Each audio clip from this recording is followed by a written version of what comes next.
Kalau mau istimewa, ini rahasia di antara kita ya. Tolong jaga betul. Sebetulnya sudah saya sebarkan di beberapa tempat. Tapi ini jadi rahasia lagi. Ini untuk semua aspek. Saya berikan ijazah amalan dari guru-guru kami juga. Untuk semua aspek. Jadi kalau ilmu insya Allah meningkat lebih kuat. Kalau bisnis, kalau bekerja itu lebih lancar dan dilindungi oleh Allah. Ya, berkah. Kalau di birokrasi, di kedudukan, di apapun, itu pun diangkat oleh Allah dengan cara yang baik dan terhormat. Ya, karirnya. Di semua aspek. Satu, sholat amalannya. Nah, bukan yang biasa. Bukan yang biasa. Kalau bisa jaga yang 40 rakaat. Yang sering saya sampaikan. 17 rakaat sholat fardu. Sudah? 12 rakaat rawatib. 11 rakaat yang tahajud. Jumlahnya 40. Ya. 17 rakaat sholat fardu. Kalau ini wajib. Kalau wajib standar. Ya. Mau kaya, mau tidak, ya sholat 17 rakaat juga. Mau pintar, mau tidak, 17 rakaat juga. Jelas ya? Rumusnya 24, 4, 3, 4. Ya, itu ya, nomor aksesnya. 24, 4, 3, 4. 2 subuh, 4 zuhur, 4 asar, 3 maghrib, 4 isya. Ya, jangan sampai miss call. Kalaupun miss call harus khairayyarah. Ya kan? Bukan syar'iyyarah. Baik, pasti yang miss call muadzin. Allahu akbar, khairayyarah. Ya. Baru adzan, belum qomat syar'iyyarah. Jelas ya? Oke. Teruskan, yang 12 itu hadisnya sahih. Perhatikan baik-baik. Man shalla isnatai asyrata rak'atan fi yaumin wa lailatin. Siapa yang menunaikan salat sunnah 12 rakaat. Yang mengiringi salat fardunya siang dan malam. Sudah arba'an qabla dhuhri, 4 rakaat sebelum zuhur. 4 rakaat sebelum zuhur. Teknisnya bisa langsung 4 atau 2-2. 2, kemudian salam, 2 rakaat lagi, salam. Jelas? Baik. Kemudian arba'an qabla dhuhri, raka'ataini ba'daha, 2 rakaat setelahnya. Setelah zuhur 2 rakaat. 4 tambah 2 berapa? 6. Raka'ataini ba'dal maghrib, 2 rakaat setelah maghrib. 6 tambah 2, 8. Raka'ataini ba'dal isya, 2 rakaat setelah isya. 8 tambah 2, 10. Raka'ataini qabla al-fajr, 2 rakaat sebelum subuh. 12 ya? Nah, jaga yang 12 ini. Jaga yang 12. Kalau sebelum zuhur tidak memungkinkan 4, misal sebelum zuhur. Karena kasusnya bisa berbeda. Ada Ibnu Umar, Abdullah bin Umar radhiyallahu taala anhuma menemukan kasus berbeda seperti Anda di kantoran waktu singkat saat Ramadan, kan? Dapatnya cuma mungkin 2. Maka ada hadis dari Nabi sallallahu alaihi wasallam, riwayatnya Ibnu Umar. Qala au kama qala hafidtu an Rasulillah sallallahu alaihi wasallam 10 rakaat. Saya hafal dari Nabi 10 rakaat. Kalau tidak sempat sebelum zuhur 4, boleh 2. Nah, dari Ibnu Umar ini sebelum zuhurnya 2 rakaat. Sebelum zuhurnya berapa? 2 rakaat. Jadi kalau bisa 4, kalau tidak memungkinkan berapa? 2. Orang yang terbiasa 4, lalu karena kondisi tertentu dia mengerjakan 2, tetap dicatatkan oleh malaikat 4 jumlahnya. Dari mana dalilnya? Hadis. Idza maridal abdu aw safar kutiba lahu mithla ma kana alaihi muqiman sahiha. Kalau seseorang sakit atau bepergian jauh atau dia sedang punya uzur syar'i seperti 2 hal tadi dan tak mampu melakukan amalan rutinnya seperti biasa, maka tetap dituliskan pahalanya sempurna seperti rutin dan mukimnya. Contoh. Ibu mohon maaf ya Bu ya. Mohon maaf. Perempuan dalam keadaan suci. Salat subuhnya berapa rakaat? 2 ya, 2 kan nggak mungkin 3 kan? Baik ya, 2 rakaat. Salat qabliyahnya berapa rakaat? 2 rakaat. Baik. Setelah itu baca Quran nggak? Alhamdulillah. Bisa 1 halaman, kan? Bisa. Ibu kerjakan saat suci. Saat sedang tidak suci, masa haid tiba, salat tidak? Tidak. Baca Quran tidak? Nah, kalau punya kebiasaan salat, baca Quran dan tiba masa haidnya, itu pahalanya tetap dituliskan sesuai kebiasaannya. Harus tahu itu. Makanya manfaatkan, karena kalau sudah tiba masa menopause, sama. Itu Allah tuh memberikan kemuliaan khusus. Makanya Bu kalau ngaji dengan ustadz-ustadz tertentu, bikin kurikulum ngajinya fikih perempuan aja, nggak usah jauh-jauh. Fikih perempuan. Keluarkan, karena banyak pahala mengalir di dalamnya. Ya. Dan kadang-kadang saya suka bingung, kalau bahas fikih rumah tangga itu, kenapa yang tegang-tegang gitu. Sekarang fikih parenting sekarang tuh kayak menegangkan antara surga neraka aja tuh. Tanggung jawab suami, hati-hati dengan istri. Padahal Qur'annya mengatakan rumah tangga itu penuh dengan permainan yang menyenangkan. Yang ada banyak candanya. Gitu. Coba keluarkan tuh hadis-hadis itu ya. Ibu tahu salah satu istri Nabi ada namanya Sayyidah Saudah binti Zam'ah. Itu sepuh. Usianya sekitar 70 tahunan ke atas. Dan beliau, Nabi SAW bangunkan rumahnya, itu kamarnya di samping Sayyidah Aisyah, dekat Raudhah. Sepuhnya luar biasa, hobinya bikin makanan, masak. Satu kali ketika beliau sedang ngolah tepung, Nabi pulang, pas kemudian bagiannya Sayyidah Saudah binti Zam'ah datang sedang ngolah tepung, atau dalam riwayat atau kama hadas, itu dicolek tepungnya, bermain bercanda, dicolekkan di keningnya, di kening istrinya. Nah, itu sudah sepuh, dicolekkan, masih bercanda, masih tertawa. Kalau bahasa kita masih panggil sayang gitu.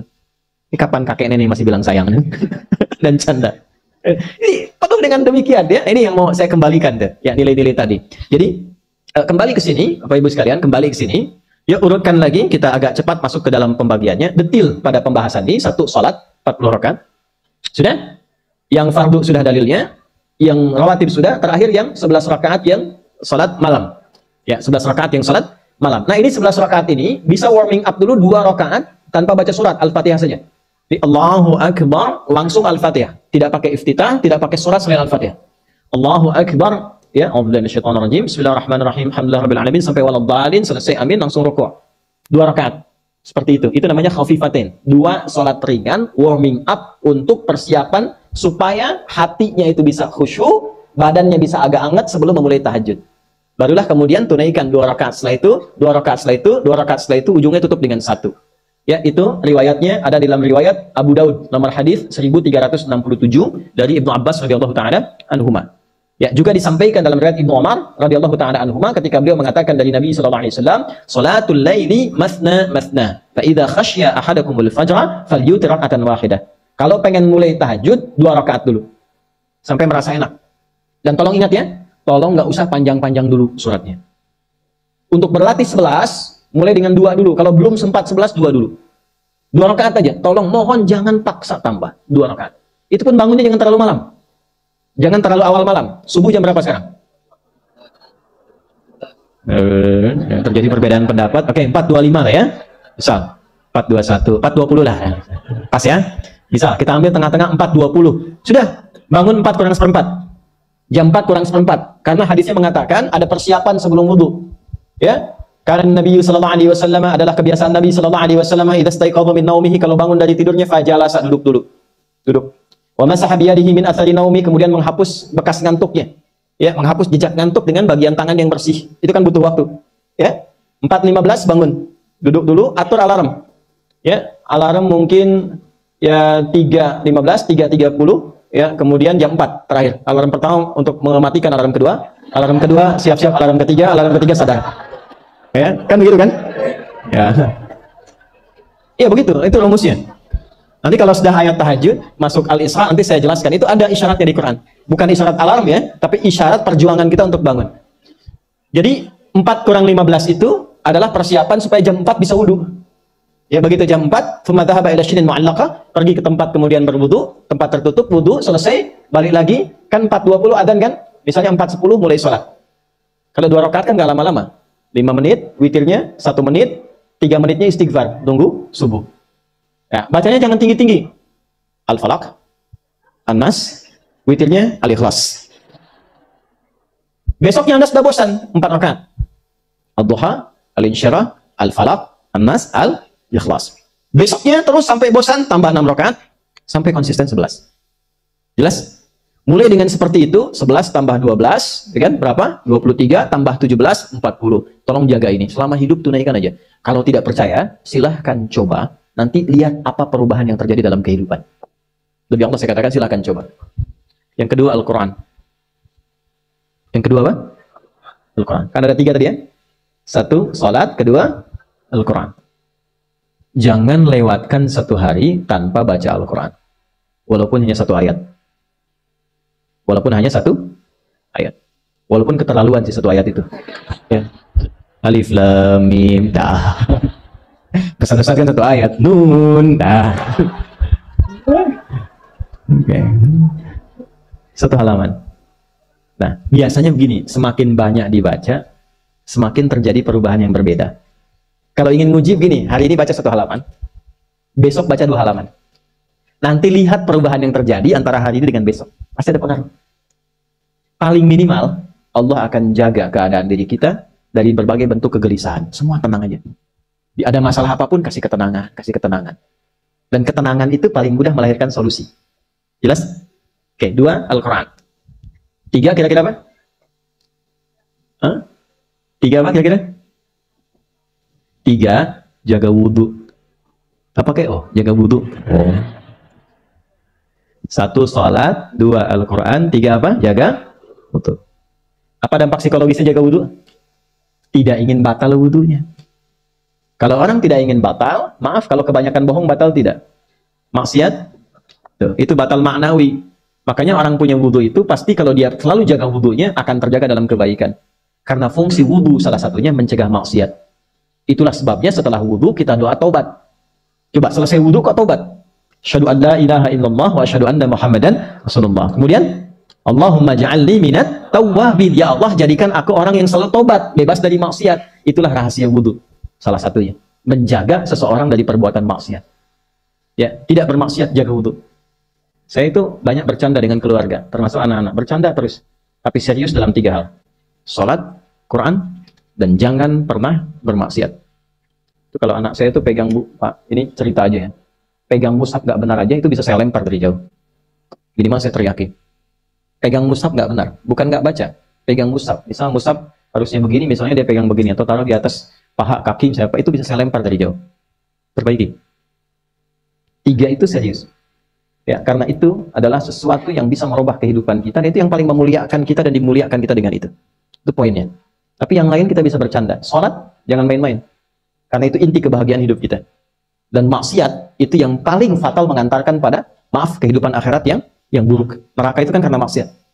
Nah, tiga itu ya, tolong jaga, nanti lihat perbedaannya. Silahkan bedakan rasanya, rasakan bedanya, dan pasti akan terasa bedanya. Boleh? Ke TikTok silahkan masukin.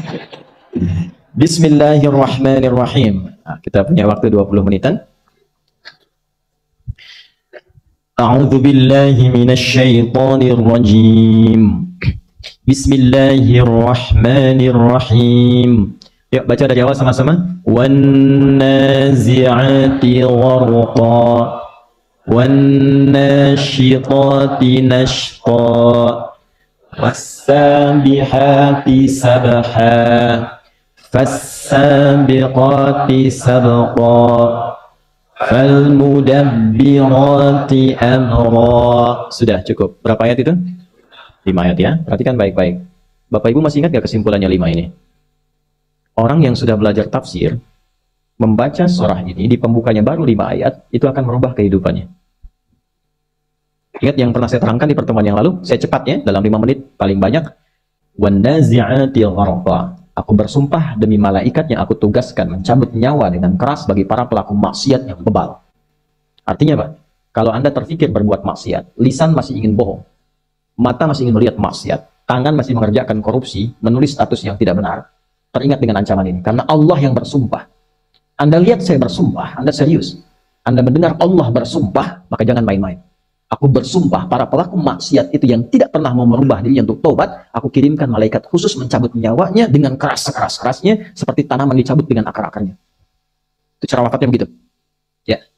Wan nazi'ati gharqa. Kemudian nasyitati nashta. Tapi aku bersumpah demi malaikat yang diberikan kelembutan, kenyamanan, kedamaian ketika mencabut nyawa orang-orang yang penuh dengan sifat kebaikan. Ya. Maka ketika kita berpikir berbuat baik, rasakan kebaikannya akan dibawa pulang. Minimal cara pulangnya adalah husnul khatimah. Ya, tidak cukup dengan amin. Lihat dulu. Perhatikan baik-baik. Sekarang ayatnya bukan hanya kita dengar, tapi ditampakkan di hadapan mata. Nah, kata para ulama, kalau sudah tampak di hadapan mata itu dan belum yakin kita juga dengan itu, berarti ada yang salah dengan cara kehidupan kita. Dan semakin banyak maksiat bertebaran dalam kehidupan kita. Dulu orang dengar langsung mengatakan sami'na, kami dengar, wa ata'na, langsung kami laksanakan. Pak, ayat riba turun ya, larangan riba, itu begitu didengar, hilang riba semua. Larangan mencela nih, turun ayatnya, la yashar qaumin qaum, jangan saling cela, semua nggak ada yang cela. Baik semua. Itu cuma satu kalimat. Ya. Yang di Al-Baqarah ayat 285 itu kan ciri iman. Amanar rasulu bima unzila ilaihi mir rabbihi wal, dan ayat itu ditempel di dinding Ka'bah di bagian dalam. Jadi Rasul, sahabatnya, orang-orang beriman punya karakter itu. Nah, kita mengaku beriman harus punya itu. Apa? Sami'na, ketika dengar, wa ata'na, langsung amalkan. Jangan mencela, gak usah nyela. La yaghtab ba'dukum ba'dha, jangan gosip. Ya, jangan gosip. Ya, saya nggak gosip, cuma nonton aja. Ini nggak gosip, tapi bikin acara gosip. Ya, itu tipikal orang beriman. Sami'na, baru dengar, langsung diamalkan. Nah sekarang levelnya naik. Yang didengar itu ditampakkan oleh Allah dalam kehidupan. Ditampakkan oleh Allah dalam kehidupan. Ya ayyatuhan nafsul, hei jiwa-jiwa yang tenang. Mutmainah itu sifat tumakninah. Tumakninah adanya di ibadah. Jadi orang yang rajin ibadah, rajin tumakninah, merubah keadaan jiwanya menjadi mutmainah. Ketika wafat dia tenang. Kenapa? Karena punya bekal ibadah. Ditampakkan hasil ibadahnya. Tumakninah itu adanya dalam sholat. Ruku sampai tumakninah. Sujud sampai tumakninah. Sampai hatimu merasa tenang. Makanya sholat itu satu-satunya amalan yang membuat kita tenang secara paripurna. Tempatnya masjid, masuk masjid pun sudah tenang. Anda tadi dari rumah, di jalan nggak enak, buru-buru. Tapi ketika sampai ke masjid, dari luarnya aja udah beda kan auranya. Udah lain. Apalagi ketika diisi dengan amalannya. Itulah sebabnya ada tumakninah di situ. Jiwanya mutmainnah. Panggilannya ketika dipanggil, sifat tumakninah ditampakkan di hadapannya. Ini kamu yang rajin sholat, kamu yang begini. Sekarang, saat sholatnya dia dipanggil. Dalam sujudnya dia dipanggil. Dan ditampakkan di hadapan kita. Tampakkan. Nah, ketika ayat yang biasa didengar ditampakkan di hadapan, belum membuat kita bertobat, dengan cara apa lagi Allah memberikan hidayah? Apalagi ayatnya dibacakan. Kejayaan ditampakkan. Yang datang yang menerangkan namanya hidayah. Terus kita belum tergerak juga untuk berubah. Dengan cara apa lagi Allah kasih hidayah? Saya tuh kadang-kadang suka bingung ya. Yang nyampein berita, yang bikin konten, yang nampilkan, kok bisa tidak sadar dengan itu? Padahal dia ingin kasih lihat orang. Makanya itu yang dikatakan hidayah itu mahal. Kapan mahal itu bisa kita dapatkan? Ketika ada keinginan untuk menjemputnya. Itu yang dimaksud Quran surah 29 di ayat yang terakhir. Walladzina jahadu fina lanahdiyannahum subulana. Jadi kalau ada kilatan dalam diri kita itu mengajak kita berbuat baik, kata Allah cepat jemput karena aku sedang turunkan kasihku kepada hamba. Ya, dan itu semua orang pasti mengalami itu. Ya Allah, kapan saya jadi baik ya? Nah, itu ketika keluar kalimat itu dimunculkan di lisan, itu sebetulnya tanda dari Allah yang mengizinkan kita berubah. Jemput. Bahasa Qurannya jemput, langsung ambil. Ambil. Begitu diambil, nanti Allah tuntun. Ya, kadang-kadang lewat pandangan, kok bisa buka YouTube keluarnya kok ceramah. Padahal mau cari video maksiat misalnya, keluarnya kok malah video ngajak tobat. Pulang kantor, dari kampus, lewatnya kok ke tempat orang yang sedang hafalan Quran. Ya, dan yang paling menarik kadang begini. Kadang orang yang punya masalah, itu ditampakkan oleh Allah. Berjalan ketemu orang kok jadi solusi. Lewat ke tempat orang sedang ibadah. Yang paling dahsyat, buka mushaf, keluar ayat sesuai dengan apa yang dirasakan. Nah, kalau sudah seperti itu, dengan cara apa lagi Allah memberikan hidayah untuk berubah? Ayat yang sami'na wa ata'na sekarang berubah dengan ainul yakin, terlihat. Sami'na wa ra'ayna wa ata'na. Kami dengar, ya Allah, kami lihat, kami taati. Jangan sampai nunggu hakul yakin. Kalau hakul yakin sudah di akhirat. Ilmal yakin kita dengar informasinya. Ainul yakin kita lihat, hakul yakin di akhirat tambahkan. Jelas? Ya, jadi kalau kita mendengar dua ayat tadi, wan nazi'ati gharqa, jangan maksiat karena ancamannya cabut nyawa, nggak main-main. Kalau nggak percaya, silakan lakukan. Ntar lihat di akhir kehidupan. Ya kan? Kan bahasanya begitu. Dan ini sumpahnya Allah loh. Tapi kalau kita beramal saleh, motivasi, nanti Allah muliakan, tenang hidupnya. Lihat orang-orang tenang. Lihat yang wafatnya tenang. Lihat bagaimana diantarkan jenazahnya. Ya. Jelas? Setelah itu, wasabihati, fasabiqati, malu sama malaikat. Malaikat gak dihisab, berlomba-lomba berbuat baik. Yang tawaf, yang zikir, yang tahmid, tasbih, malaikat loh. Yang gak dihisab, berlomba beramal soleh. Masa kita yang dihisab tidak beramal soleh? Jangan banggakan malaikat karena memang dicipta untuk beramal soleh. Tapi mereka itu berlomba-lomba mengerjakan itu. Berlomba-lomba. Fastabiqul khairat. Nah, ayat fastabiqul khairat itu untuk kita, bukan untuk malaikat. Al-Baqarah ayat 148. Walikulli wijhatun huwa muwalliha fastabiqul khairat. Aku berikan kepada setiap hambaku keinginan, orientasi beramal yang berbeda-beda. Ada yang senang tahajud, ada yang senang baca Al-Quran, ada yang senang puasa, ada yang senang sedekah. Tidak harus menguasai semuanya. Yang penting silahkan berlomba dengan amalan khususnya. Setiap kita coba usahakan punya amalan khusus yang kita banggakan saat pulang kepada Allah. Ya, saya nggak bisa tahajud seperti dia, bacaannya panjang, lama, nggak apa-apa. Saya cuma 2 rakaat witir 1. Tapi saya punya puasa yang dia nggak bisa kerjakan. Gitu. Saya punya puasa Daud. Dia sholat Daud, ya kan? Nggak ada sholat Daud ya, yang ada cuma puasa dah. Oh, Senin puasa Selasa, tidak. Rabu puasa Kamis, tidak. Nah, kalau sudah puasa Daud, itu sudah tingkat tertinggi puasa sunnah. Kalau saya sih, saya pandangannya Senin Kamisnya berhenti. Kenapa? Karena sudah tercover dengan yang paling tinggi. Kalau tercover yang paling tinggi, yang ini sudah ikut pahalanya. Misal, Senin puasa, tadinya Senin Kamis naik ke puasa Daud. Senin puasa Selasa, tidak. Rabu puasa, Kamis tidak. Ketika Kamis tidak puasa, itu tertuliskan pahala puasa Kamis. Karena kebiasaan sebelumnya. Itu hadis. Makanya kalau ngajinya pakai ilmu, bebannya ringan. Pahala dapat. Pilih mana? Nggak kerja dapat gaji atau kerja belum tentu dapat gaji. Hah? Ya kan? Kecuali puasa yang khusus. Ya, misal ayamul bid 3 hari yang pertengahan bulan, itu khusus. Ya, kerjakan. Misal puasa Asyura, satu khusus, 1 hari saja. Misal puasa Ramadan hilang semua. Ya, Ramadan ya yang dikerjakan Allah sampai dengan akhirnya. Itu cuma puasa Daud. Salat Daud nggak ada. Ya, subuh salat, zuhur tidak, asar salat, maghrib, nah itu tidak ada. Nah itu berlomba. Sekarang pilih apa yang paling nyaman. Anda yang misalnya bisnis bekerja, ya dengan sedekah, banggakan itu. Ya, salat sekali salat 10 tuh. Anda sekali infak 200 berapa? 700 kali lipat kan? Ayat 261 Al-Baqarah. Mathalul ladzina yunfiquna amwalahum fi sabilillahi kamathali habbatin ambatat sab'a sanabil fi kulli sumbulatin mi'atu habbah wallahu yudha'ifu liman yasha' wallahu wasi'un 'alim. Bawa ayatnya, tempel di dompet, tempel di ruang kerja. Allah menyukai orang-orang yang infak. Oh, saya kerja supaya infak, cari tabungan akhirat, infak buat keluarga, infak buat anak, buat istri, buat ibu, buat saudara, buat tetangga dan kerabat. Kaya untuk itu, beramal saleh. Maka ketika dapat dilakukan 1 rupiahnya paling minimal 700. Sekali sholat 10, sekali infak 700. Karena sholat amalan fisik, infak amalan harta. Fisik semua orang bisa kerjakan, harta belum tentu bisa keluar. Naik 700 kali lipat. Kalau dihitung, kalau nggak dihitung, Allah berikan tanpa hitungan. Bisa 1 juta kali lipat, bisa 10 juta kali lipat. Itu setiap keluar. Nggak usah kelihatan orang. Ya, tolong diumumkan Pak, nanti Masjid Anwar khutbah Jumat. Setiap keluar. Ya, untuk motivasi boleh, tapi untuk menjaga riya keluar.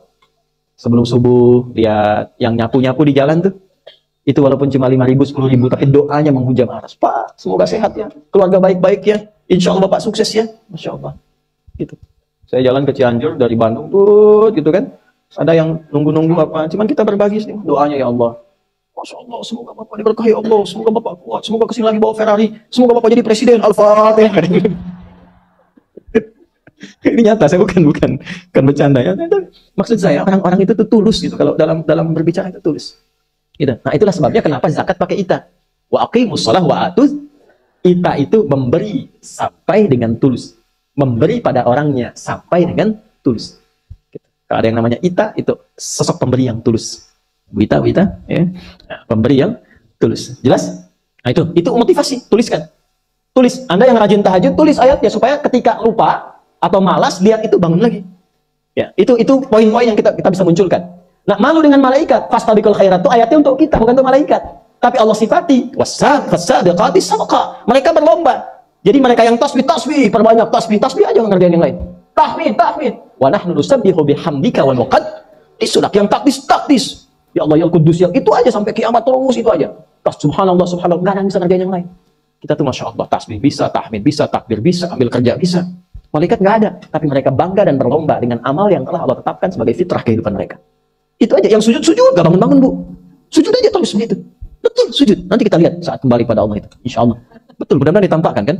Yang sujud, nggak bangun-bangun. Memang amalannya sujud aja. Yang tasbih.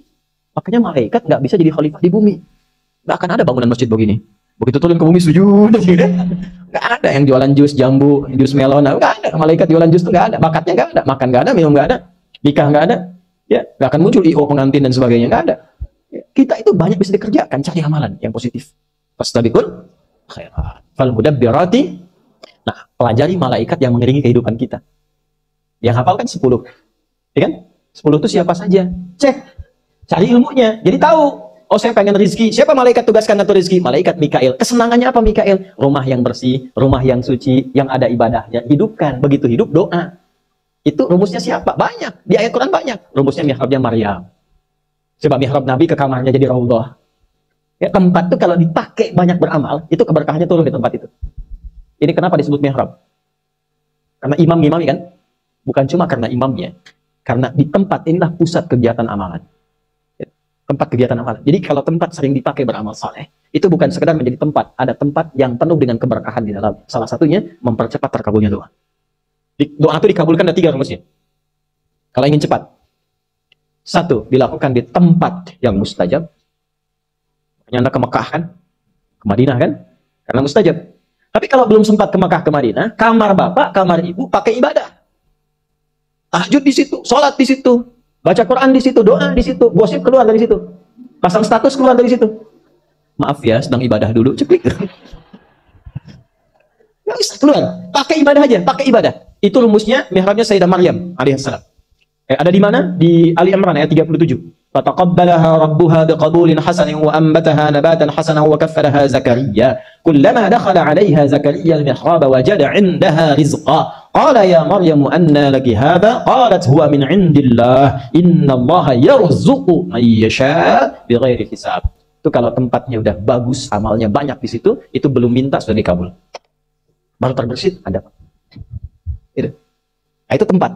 Kalau ada rezeki berangkat. Ka'bah, dekat Ka'bah, multazam, tarik garis lurus ke belakang. Raudhah, tarik garis lurus ke belakang kalau nggak mampu ke depan. Tapi kalau belum mampu ke sana, rumah kita masa nggak ada satu ruangan pun dipakai tempat sujud tuh. Pakai ibadah. Islam tuh nggak mahal, indah semua. Hamparan sejadah, doa, minta. Terus satu. Ya, tempat. Kedua, waktu. Waktu. Ada waktu-waktu spesifik berdoa. Misal, pertengahan malam. Pertengahan malam, waktu-waktu tahajud tuh. Lebih cepat sampai doanya. Apalagi kalau dipanjatkan dalam sholat. Dipanjatkan dalam sholat. Itu nasabnya sudah bukan hanya dari Nabi Muhammad SAW, itu puncaknya, itu sudah amalan Nabi-Nabi sebelumnya. Dan dahsyatnya, amalan yang dipanjatkan, doa di dalamnya, di waktu yang spesial, itu bukan hanya bisa mengabulkan doa yang biasa. Termasuk yang dianggap mustahil oleh kebanyakan orang, tapi dipandang butuh oleh Allah untuk kita. Contoh, ibu pernah dengar Nabi Zakaria? Ya kan? Ujiannya apa?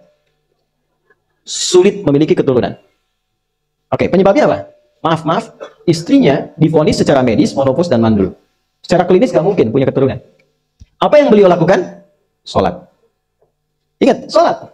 Doanya dipanjatkan dalam sholat. Doanya dipanjatkan dalam sholat. Tahu dari mana? Ali Imran. Ayat berapa? 38 sampai 39. Doanya 38 dipanjatkan dalam sholatnya. Keterangan di ayat 39. Hunalika da'a Zakaria rabbah. Ya, Nabi Zakaria kemudian berdoa di mihrabnya Maryam. Mihrab, tempat bersambung dengan waktu. Perhatikan baik-baik. Qala rabbi habli min ladunka dzurriyyatan thayyibah innaka sami'ud du'a. Ya Allah, semua memvonis aku tidak akan mungkin punya keturunan.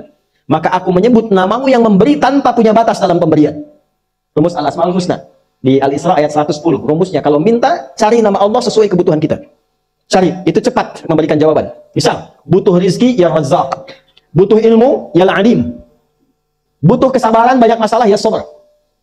Butuh kelembutan ya Latif. Ya, suami misalnya kurang lembut minta ya Allah ya Latif, ya Latif, ya Latif. Engkau yang kirimkan suamiku kepadaku. Engkau yang titipkan dia kepadaku ya Allah. Aku memohon kepada Engkau yang maha lembut ya Allah, lembutkan hatinya, lembutkan sikapnya. Namanya sudah Latif tapi dia belum lembut. Saya Latifah juga ya Allah. Minta. Sebut namanya. Yaitu rumus di Al-Isra ayat 110. Qulid Allah awid ar-Rahman ayyamma tad'u falahul asmaul husna. Kalau engkau nggak tahu sebut namaku Allah atau Ar-Rahman, sang pemberi tanpa batas dengan kasih sayang. Tapi kalau engkau tahu, pilih satu di antara namaku sesuai kebutuhanmu. Bu, hafal al-asmaul husna bagus. Tapi kalau ibu mau doa, nggak harus dibaca semua. Pilih salah satu sesuai kebutuhan ibu. Ya Allah, lancarkan rezeki suamiku dalam bekerja ya Razak.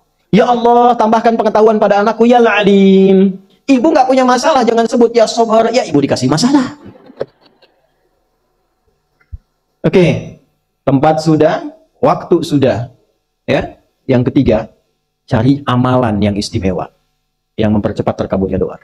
Sebetulnya setiap amal itu berpotensi mempercepat terkabulnya doa. Tapi ada yang istimewa. Ada yang istimewa. Dari mana taunya rumus doa dengan amal? Al-Baqarah ayat 186. Wa idza sa'alaka 'ibadi 'anni fa inni qarib. Ini rumusnya. Ujibu da'watad da'i idza da'ani. Belum selesai. Fal yastajibu li wal yu'minu bi la'allahum yarshudun. Aku tahu hambaku tuh kalau ngadap kepadaku motifnya cuma dua. Kalau bukan tobat, minta.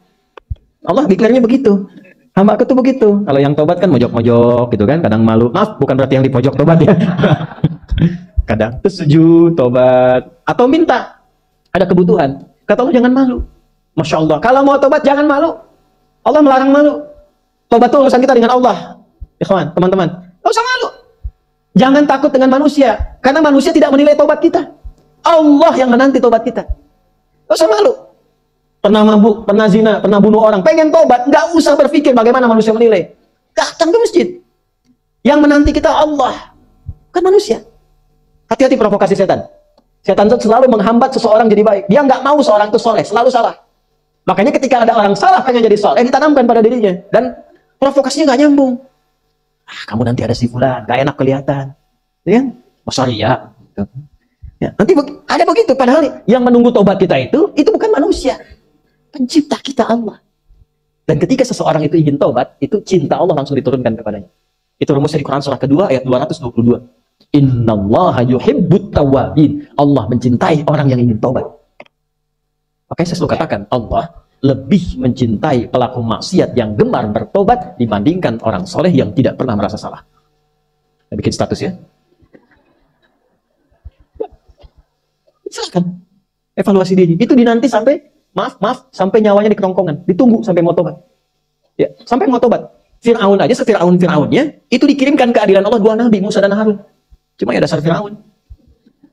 Gitu. Dan ditampakkan kisahnya untuk diketahui, jadi landscape kehidupan kita, bukan untuk jadi cerita. Dan jangan bangga. Jangan bangga. Ya, sekarang kok saya tuh bingung ya, neraka kok jadi candaan gitu. Ya. Banyak orang kaya ke neraka, oh kayaknya ber-AC di neraka tuh. Kok bisa gitu? Jadi candaan. Padahal neraka itu ditampilkan diksinya dalam Al-Quran itu sebagai ancaman yang mengerikan. Ya, jangan dirubah. Jangan dirubah. Nah, apa amalan istimewanya? Ya, semua amalan kalau sudah dikerjakan, itu doa. Tapi ada beberapa amalan yang ketika dikerjakan, berdoa, doanya cepat dikabul. Saya berikan 3 aja nih, biar cepat. 1, sedekah. Sedekah. Tapi harus ikhlas ya. Ikhlas. Sudah? Masih ingat gak kalau tangan kanan memberi, tangan kiri itu nggak tahu? Ya kan? Itu sebenarnya latihan untuk mengelola hati kita. Ya, berikan, dan silent, anggap caranya begini, kalau pengen melatih ikhlas tuh, ketika memberi, anggap nggak ada. Lupakan, udah. Ketika memberi, lupakan, udah. Lupakan, anggap nggak pernah dilakukan. Bapak katanya, wali ngomong, nggak tahu saya. Gitu. Nggak tahu, salah dengar mungkin Anda. Gitu kan? Bukan berarti untuk bisa menepikan atau menafikan atau mengelak dari, berbohong dari amalan, bukan. Tapi kita melatih hati kita, oh saya nggak tahu. Maksudnya apa? Karena saya sudah melupakan itu dalam hati. Ya, mungkin Anda salah dengar. Tapi itu disebut kok adik, bukan adik saya, mungkin adik kan banyak. Pasaran nama adik itu. Gitu kan? Ya, itu cari. Setelah itu isi dengan doa. Diam-diam doa. Ya, walaupun nggak diungkapkan dalam hati. Kalau disanjung nggak usah dibalas. Terima kasih, wah masya Allah terima kasih, nggak usah dibalas. Lupakan aja lah. Saya pun nggak tahu itu kan Allah aja nitip lewat saya. Nah, terus doa. Itu melatih. Kalau ingin berbagi tapi belum punya yang dibagi, rumus Qur'annya qaulun ma'rufun wa maghfiratun khairum min shadaqatin yatba'uha ada. Tetap selalu ada. Bisa. Nggak punya uang nih, nggak punya barang, tapi pengen mengamalkan yang pertama itu. Apa kata Al-Quran? Al-Baqarah ayat 263, paling kiri agak ke bawah sedikit. Lihat baik-baik. Banyak berkata baik, qaulun ma'ruf. Senyum sama orang. Makanya senyum disebut sedekah. At-tabassumu sedekah. Basmatuka fi wajhi akhika sedekah. Senyummu yang menyenangkan wajah temanmu sedekah. Tapi yang membuat orang senang, hadisnya begitu, bukan membuat orang bingung. Keluar dari sini senyum. Orang senang, itu sedekah, itu dinilai. Begitu orang senang, doa. Itu lebih baik, kata Al-Quran ya, itu lebih bagus, kata-kata baik, yang menenangkan, itu bahkan nilainya lebih tinggi dibandingkan memberi, tapi masih komen. Dan komennya kadang nyakitin. Masih bantuan 100 juta, terima kasih, wah, lu Bapak itu sangat luar biasa. Iya, itu kan kewajiban saya, bukan apa-apa. Karena Anda kan miskin juga, gitu. Anda kan asnaf yang 8, gitu kan. Nah, itu hilang, turun. Dibanding dengan yang kata-kata tadi, lebih bagus yang kata, satu sedekah. Kedua, cepat. Al-Quran. Kedua apa? Kalau habis ngaji, doa. Ini yang jarang sekali dilakukan sekarang. Saya melihat kadang habis ngaji itu tutup. Shadaqallahul azim, selesai. Emang Anda nggak bilang sedekah Allah? Sudah sedekah Allah. Maha benar Allah dengan segala firman-Nya, sudah maha benar. Anda ucapkan itu, setelah itu doa. Ada yang selesai, alhamdulillah rabbil alamin. Iya, betul. Segala puji milik Allah. Anda ucapkan, setelah itu doa. Allahumma arhamna bil Qur'an. Waj'alil Qur'ana sahiban lana fid dunya, syafi'an lana fil akhirah. Ya Allah, rahmati kami dengan rahmat Al-Qur'an. Berikan cahaya Quran dalam hidupku, jadikan temanku di dunia, syafaat bagiku di akhirat. Minta. Berikan keberkahan dari ayat-ayat yang aku baca. Kan satu hurufnya 10, mahal. Ya. Ada satu amalan lagi yang kalau Anda minta sebelum Anda kerjakan, itu malaikat langsung aminkan. Padahal belum dikerjakan, tapi Anda angkat tangan, berdoa, itu langsung diaminkan oleh malaikat. Begitu aminnya malaikat bersamaan dengan apa yang kita mohonkan, seketika dijawab. Dan bonusnya diampuni semua dosa yang pernah dikerjakan sebelumnya. Itu nanti bulan depan saya kasih tahu. Nanti. Nanti itu. Kan kita belum kita bahas tuh, waktunya 15 menit lagi itu. Itu nanti. Saya kan di awal bilang saya kasih 3. 3 sudah kan? Sudah belum? 1 sedekah, ya kan? Ya. 2 3. Oh, belum. Nanti itu bulan depan. Dah, malaikat banyak ngatur urusan. Tadi kan itu kan? Maka temani itu. Malaikat Mikail senangnya apa? Hadisnya keluarkan, malaikat nggak senang ke tempat najis. Ya, kalau bisa jangan sentuhan sama yang najis. Bersihkan rumah dari tempat yang najis, yang kotor. Putus untuk berdoa yang bagus-bagus. Maaf sekali, maaf. Ada tempatnya. Tapi hewan-hewan bernajis kalau bisa dijauhkan. Misal maaf, mungkin kan punya banyak pilihan. Saya tuh kalau kadang-kadang suka nggak bisa sebut nama gitu ya. Ya, bubuk ya misalnya. Padahal hewan itu netral sebetulnya, tapi karena kadang-kadang dalam dunia bahasa tuh begini, kalau satu kata dipakai pada diksi yang kotor, jadi kotor gitu. Padahal hewannya belum tentu kotor. Di Quran kan anjing juga ada kan? Ya kan? Di surat Al-Kahf kan? Ya, misal anjing itu kan najis pada liurnya. Nah, di sini ada beda 2 pendapat. Imam Malik misalnya, ya sepanjang Anda bisa membersihkan najisnya, boleh dirawat. Makanya di mazhab Maliki itu banyak pelihara anjing nggak ada masalah. Tapi bisa memastikan liurnya dibersihkan. Ya. Tapi resikonya begini. Pastikan Anda punya CCTV yang memantau perilaku anjing. Jilat apa aja? Jilat sofa, jilat karpet, jilat apa gitu kan? Sebab ketika najis itu ada, malaikat nggak turun, itu aja. Jelas? Oke. Karena itu yang memelihara anjing, tempatkan di tempat yang khusus spesifik. Dan dengan fungsi yang khusus. Ya, dengan fungsi yang khusus. Misal anjing untuk penjagaan di militer dan seterusnya. Anjing untuk penjagaan misalnya di kebun dan seterusnya. Kasih tempat yang khusus. Itu boleh, ada kok zaman Nabi juga. Nggak ada masalah. Ya. Tapi kalaupun tidak diperlukan dengan itu, maka fikih Syafi'i agak lebih ketat. Memang liurnya di dalam lidah itu najisnya di liurnya. Tapi kan Anda nggak bisa tahu di mana dia menjilat ya dengan liurnya itu. Kadang tubuhnya kan dijilatin juga. Makanya disebutnya najis aini di fikih madzhab Syafi'i. Ke semua bagian tubuhnya najis karena kita nggak bisa pastikan kapan dia menjilat tubuhnya. Kemana-mana ada. Nah, hewan-hewan tertentu bukan berarti tidak berkah, bukan. Ada fungsinya. Kapan fungsinya menjadi berkah? Ketika ditempatkan sesuai dengan fungsinya. Anjing itu ada ibadah. Kapan ibadahnya? Ya, satu misalnya dalam penjagaan. Ada fungsi ibadah. Makanya anjing itu ada yang masuk surga. Ada. Anjingnya Ashabul Kahf. Nah, bayangkan. Ada anjing yang mengantarkan pelacur bertobat. Maaf, ada. Jasanya anjing itu. Mau sekarat karena kehausan. Seorang perempuan, maaf Bu ya, laki-laki juga banyak yang kurang baik, tapi ini kasusnya perempuan. Perempuan menemukan itu, lalu dia beri minum. Ada riwayat dengan bagian dari alas kakinya, ada riwayat dengan satu benda dia tuangkan, sampai dia segar lagi. Setelah segar dia berjalan dengan keikhlasan dia memberi minum, bertobat dia, diterima tobatnya, menjadi amal soleh, digugurkan amal solehnya, muncul amal solehnya, masuk surga dia. Fadilah itu aja. Ya, memberi minum. Nah, itu kan hidayah dari Allah. Jadi kadang-kadang di hewan-hewan yang dianggap najis, dianggap kurang bagus ini, ada fungsi yang melekat di dalamnya. Babi itu ada fungsi ibadahnya. Ibadahnya pada haramnya. Jadi ketika babi dikonsumsi, dia keluar dari sifat ibadahnya. Semua hewan itu ada ibadahnya. Karena ada hikmah di dalamnya. Ada hikmah. Ujian ketaatan kepada Allah hewan diciptakan. Contoh orang yang rakus dalam dunia. Hidupnya cuma untuk makan, kerja makan, meninggal. Contohkan lewat nyamuk. Ada ayat tentang nyamuk, Al-Baqarah ayat 26. Nyamuk itu kan fungsinya cuma sedot, mati. Gitu kan? Coba cek kayak ada ahli nyamuk gak? Sedot, darahnya kumpul, beranak mati gitu kan? Bertelur mati, selesai kan? Nah itu makanya disindir oleh Allah orang yang hidupnya duniawi. Kerja terus, makan lagi, mati. Nyamuk tuh katanya. Ya kecil di hadapan Allah, kecil. Ini kecil karena nilainya kata Allah. Makanya Nabi komen, kalaupun dunia itu seperti sayap lalat atau nyamuk, korupsi. Ya orang nggak sehat nih. Korupsi pada sesuatu yang akan ditinggalkan. Dan yang paling menarik, dia tahu akan wafat. Dan dia tidak tahu kapan dia wafat. Kenapa dia tidak berpikir saat akan korupsi diwafatkan oleh Allah? Makanya kata para ulama, ketika berpikir berbuat maksiat, coba rasakan akan wafat. Ya, kalau belum terpikir ke sana, yauma tarjufur rajifah. Nah, ini yang saya mau maksudkan dengan kitab ini. Kita punya 5 menit minimal kitab dibaca. Ya. Bismillah. Ini indahnya tafsir ini nih. Bismillahirrahmanirrahim halaman 41. Nomor 32.202. Ini Masya Allah. Riwayatnya dinomorin nih. Ya, sampai puluhan ribu riwayat untuk menafsirkan ayat. Qala al-muallif rahimahullahu ta'ala haddatsana Ibnu Abdul A'la qala haddatsana Ibnu Thawr an Ma'mar an Qatadah mithlahu wa qawluhu yauma tarjufur rajifah. Adapun yang dimaksud dengan firman Allah yauma tarjufur rajifah yaqulu ta'ala dzikruhu yauma tarjuful ardu wal jibalu al-Muzammil ayat 14. Ini yang saya maksud tafsir Quran bil Quran. Jadi kalau Bapak Ibu temukan ayat ke-6 di An-Nazi'at itu bukan berdiri sendiri. Masih ingat rumusnya, rumus tafsir? Masih ingat? 500.000? 1 juta? Serius? 5 juta? 10 juta? Betul. Waktu habis. Habis. Habis waktunya, udah habis. 2S 1L. Ingat itu, rumus tafsir. 2S 1L. Catat, nanti kalau saya tanya lagi, sudah tahu jawabannya. Insya Allah saya tanya lagi, ya, tanpa hadiah. Itu 2S itu 1 siyak, 2 sibak, L-nya lihak.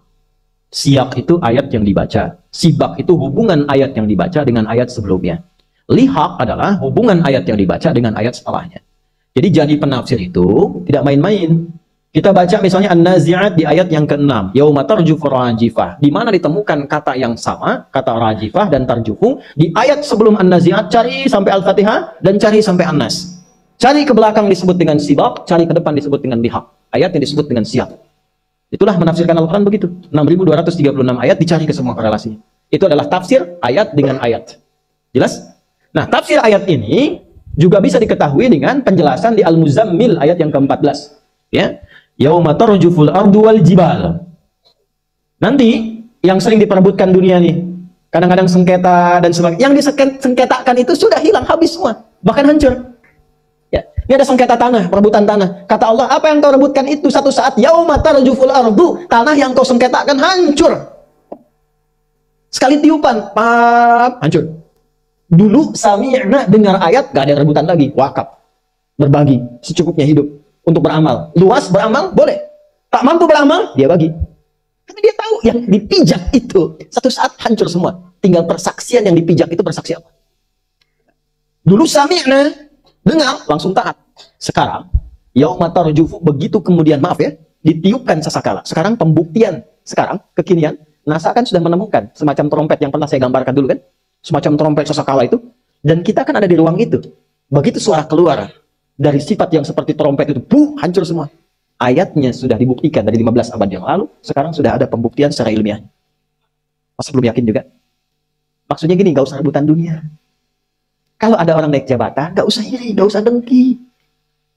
Ya, jangan cari manuver-manuver untuk menjatuhkan orang lain. Karena pasti Allah tempatkan itu ada hikmah di dalamnya. Doa yang baik-baik, ya Allah berikan keberkahan di jabatannya. Ya Allah berikan kenyamanan, kebaikan untuk dunia akhiratnya, berikan hidayah kepadanya. Itu yang dilakukan. Ya Allah nggak pantas dia ada di situ, jatuhkan dia besok. Ya Allah, doa.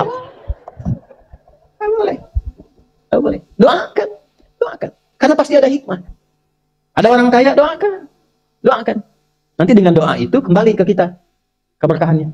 Kalau dipandang kita mampu mengolah harta, nanti datang. Nggak percaya silahkan. Datang tiba-tiba tawaran, pekerjaan apa. Demi Allah saya katakan, jaga. Allahu Akbar. Hati itu jaga betul. Yang baik-baik aja. Nanti lebih tenang hidupnya begitu. Lebih tenang.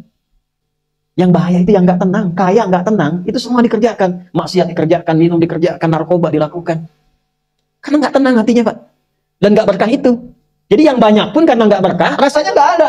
Capek sendiri, kerja lagi, cari lagi, pikirin lagi. Nggak sempat sholat, nggak sempat baca Quran. Yang paling parah, harta yang dihasilkan, dia bahkan tidak menikmati. Itu yang paling bahaya. Tolong ya para ayah ya. Jangan pernah bawa yang haram ke rumah. Jangan pernah bawa yang haram. Itu dimasak oleh istri, dimakan oleh anak, rusak anak. Rusak. Demi Allah, rusak. Ada 9 jenis. Saya sebutkan satu aja sekarang. Rumusnya langsung kelihatan. Satu, yang paling cepat. Kalau ada masalah rumah tangga, dengan istri selalu bermasalah, dengan anak selalu bermasalah, dan sulit diatur, itu tanda pertama, cek. Coba, rezeki yang masuk ke rumah dari mana? Itu satu. Ada rumus. Nanti 2, 3, sampai 9-nya banyak. Kalau pekerjaan melamar, susah. Ditolak terus itu ada amalan yang kurang. Ya, 9. Nanti rahasia. Mungkin bulan depan nanti diungkap dengan yang amalan tadi doa itu ya.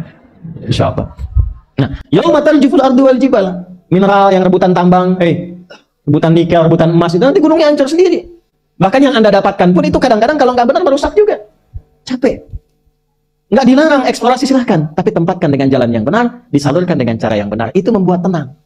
Tapi ketika ditempuh dengan jalan yang salah, madaratnya banyak, celakanya banyak. Baru dapat, belum digali, udah nggak mau ketahuan orang. Begitu orang tahu, celakakan. Bahaya. Itulah sifat dunia. Ya, itulah sifat apa? Dunia. Jadi ayat ini ingin memberikan kesan bahwa ketika masuk ke ayat 6 dan seterusnya, jangan pernah mengagungkan dunia terlalu dalam. Karena itu akan mencelakakan Anda dan mengantarkan pada jurang yang tiada tepi. Sampai kiamat tiba. Nah, inilah penyakit kita sekarang. Kenapa saya bawa kitab? Saya ingin sampaikan satu bagian, sekarang umat Islam saat ini kena penyakit yang pernah disampaikan Nabi dulu. Penyakitnya saya tutup, namanya wahan. Apa namanya? Wahan. Al-wahnu. Wahan. Ada wahan, ada walhan. Kalau walhan, setan wudu. Dari 9 jenis setan, ada setan yang khusus menggoda kesucian, khususnya bab wudu, namanya walhan. Itu yang suka bikin, suka khawatir, gelisah. Saya wudu, tadi wudu apa enggak ya? Batal apa enggak, itu walhan. Tapi ini wahan. Wahan itu apa? Hubbud dunya wa karahiyatul maut. Saya bacakan hadisnya, wa kama qala Rasulullah sallallahu alaihi wasallam, saya bacakan hadisnya. Yushiku an tada'a 'alaikumul umam kama tada'a al-akalatu 'ala qas'atiha. Akan tiba satu masa umat Islam itu diombang-ambingkan. Enggak ada nilainya, enggak punya karismanya. Ya, dipecah-pecah seperti kue-kue, diombang-ambingkan seperti diperebutkan makanan manis-manisan oleh hewan-hewan yang dipecah. Jadi pecah-pecah, nggak dianggap. Ya. Qala, seorang sahabat mengkonfirmasi pada Nabi, "Amin qillatin bina yawma idzin ya Rasulullah." Ya Rasulullah, apakah jumlah kita sedikit, minoritas, sampai kita diombang-ambingkan begitu, nggak dianggap, nggak punya marwah? Ya, bantai bunuh, diem aja. Palestina dibantai, penduduknya dipaksa keluar, dibilang jadi imigran, tolong tampung di tempat lainnya, dia diem aja umat Islam itu. Nggak punya kekuatan. Cuman kumpul, bicara, demo, selesai, pulang. Dulu orang teriak, ya Mu'tasimah. Ada seorang perempuan dilecehkan di tempat negeri jauh. Wa Mu'tasimah, dia minta bantuan pada pemimpin pada masa itu. Mu'tasimillah. Kedengaran ke situ, wa Mu'tasimah, langsung disiapkan pasukan, bebaskan perempuan itu. Mungkin kalau kita gambarkan di Indonesia, kejadiannya di Amerika. Nyampe ke telinganya, siapkan pasukan, bebaskan. Izahnya ada. Saya ketika mendengar Islam, yang terdengar itu kejujurannya, kehebatannya, keadilannya, kemakmurannya, dan sifat segan itu muncul. Segan itu muncul. Dulu pasukan Romawi kalau dengar pasukan Islam itu dari jauh belum datang, baru dengar namanya sudah kocar kacir. Sekarang hadis ini berlaku, dan nggak usah dianggap. Besok hancurin, paling nanti yang bangun mereka juga, yang donasi mereka juga, keluarin aja, udah nggak dianggap. Akan tiba masa itu. Amin qillatin bina yawma idzin ya Rasulullah. Ya Rasulullah, apakah jumlahnya kita sedikit pada masa itu? Bal antum yawma idzin katsir. Bahkan kalian jumlahnya lebih banyak dari sekarang. Banyak jumlahnya. Walakinnakum gutha'un ka gutha'us sail. Gutha'un ka gutha'is sail. Tapi kalian seperti buih di lautan, terombang-ambing. Kenapa? Tunza'ul mahabbatu min qulubi aduwikum. Orang-orang yang antipati terhadap Islam dan orang Islam itu sudah tidak punya segan lagi kepada umat Islam.